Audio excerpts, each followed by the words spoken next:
Hello everyone, my name is Shonda and welcome to my channel Under the Needle. You will not be able to see me today, but I wanted to give you the next step in our quilt along.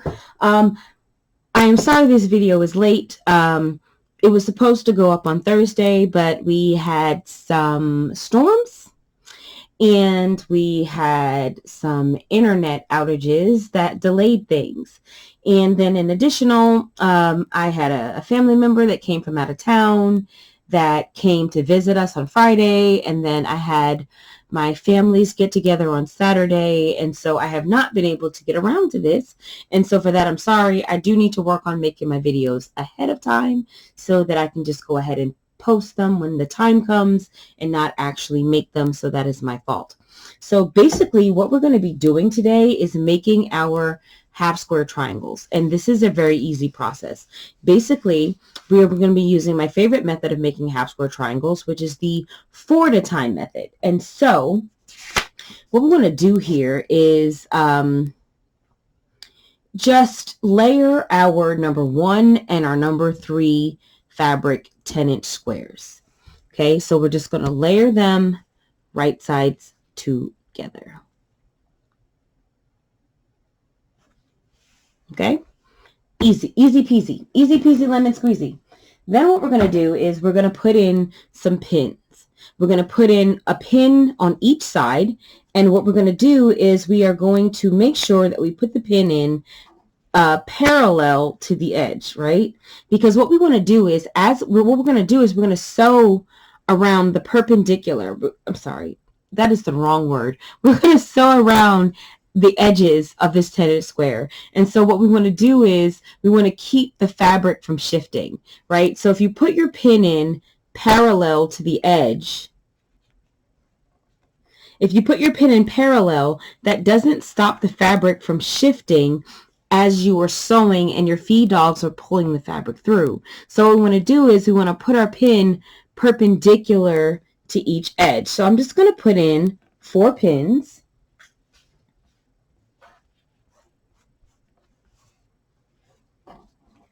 I'm going to make sure my fabrics are lined up really well.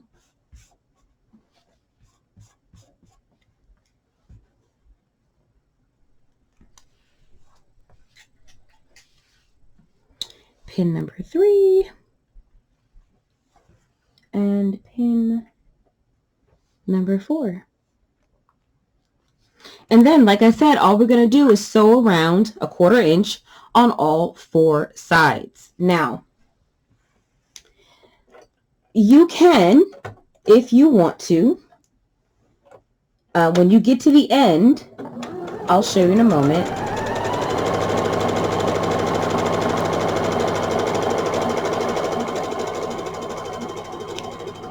All right, now you can choose to, when you get to a 1/4 inch from the edge, stop and pivot. I don't do that because there's no need. The beauty of this method is that that is not necessary, and you can get this done so much faster if you don't have to worry about that measurement and making that measurement.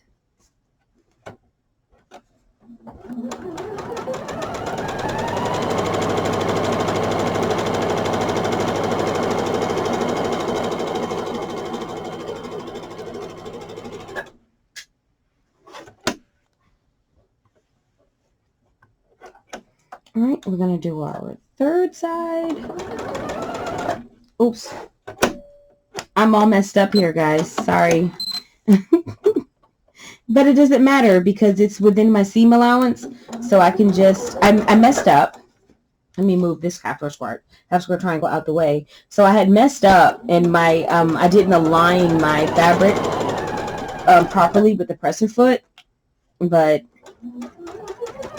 when I sewed off the fabric, it was just in my seam allowance, which doesn't matter, so.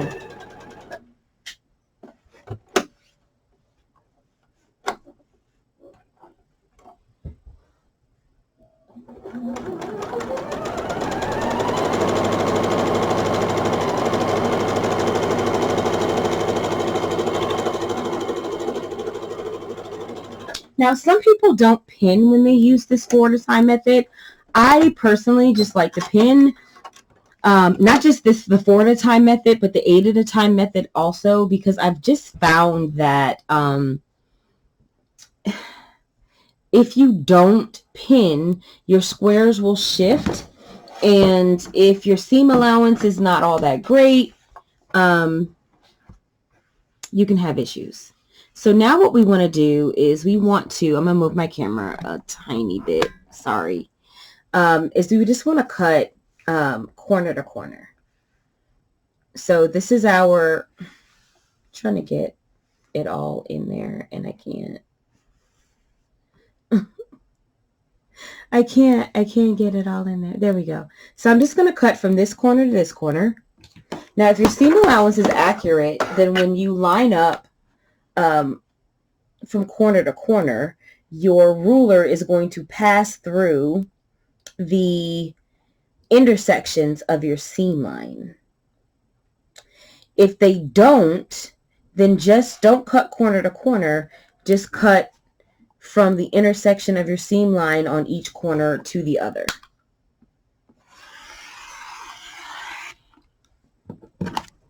Because that's really all you care about. Now mine came apart, and that's okay. I'm going to flip mine around so you can see my second cut, so I don't have to try to move the camera.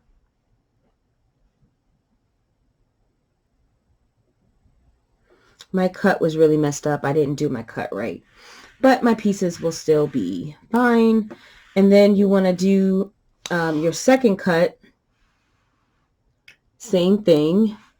I don't know if you guys can see this.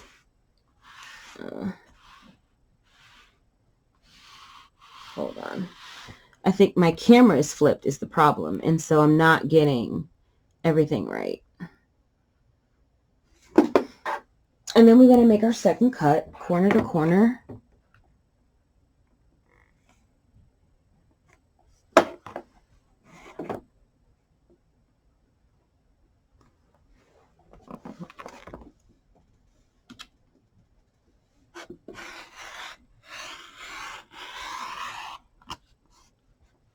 All right.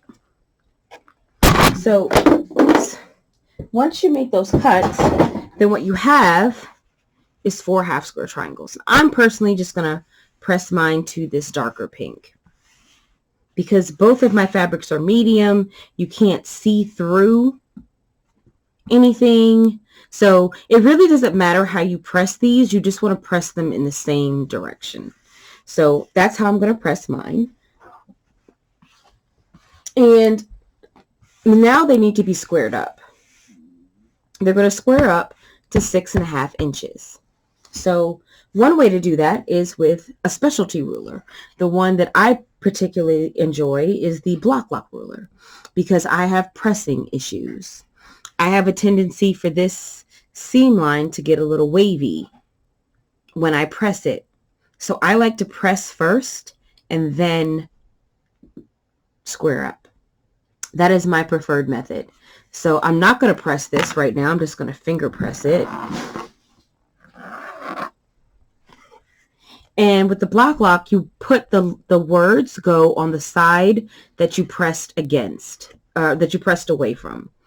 And so here I have a 6.5 inch square up ruler. So what I would do is I would just cut around all 4 sides.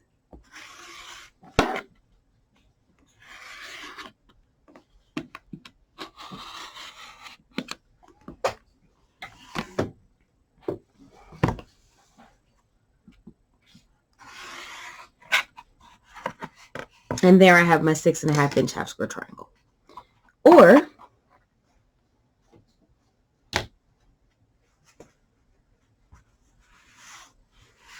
if you don't have a block lock ruler and you do have a square up ruler,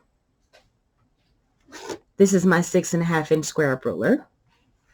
With a square up ruler, the lovely thing is you have these 2 numbers right here, right? And so these 2 number 1s go on your diagonal line of your half square triangle.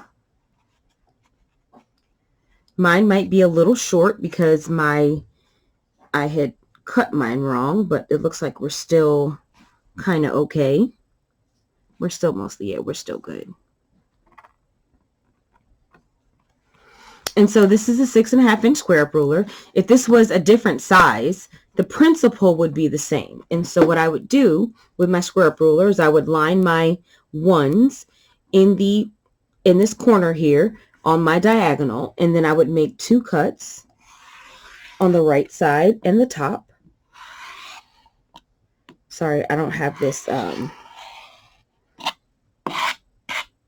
It's kind of on my my sewing table, my extension table, and my extension table ends right about here, and so I don't have as much, and so there's a dip, and so I'm having an issue. And then you would turn your block around, and then you would align again. So you've already cut. So you're going to flip it. So you cut it here, right? And then you're going to flip it. And so you've already cut these 2 edges. And so then you need to cut this edge and this edge. So then you're just going to align whatever your measurement is. So mine is 6.5. So I'm going to align the bottom here of I have a 6.5 inch square up ruler. So it's a little bit unfair, because all I had to do was cut around the edges. So if you're using a square up ruler that's not a 6.5 inch square up ruler, and you want me to demo how that should be, and how those numbers are going to be, just let me know, and I will use one of my larger square up rulers. I didn't think to do that, and so I do apologize for that. But if you don't have a square up ruler and you have a regular ruler, so if you notice with our square up ruler, when we lined this up on our diagonal, we had numbers, right? We had a 1, we had 2 ones up here. With a regular ruler, you don't have that. You just have whatever numbers you've got. So you're going to have to count manually. So my recommendation is that you go ahead and count manually, and then put maybe a piece of painter's tape or anything that you have to mark your line. So here, I'm going to line this up here.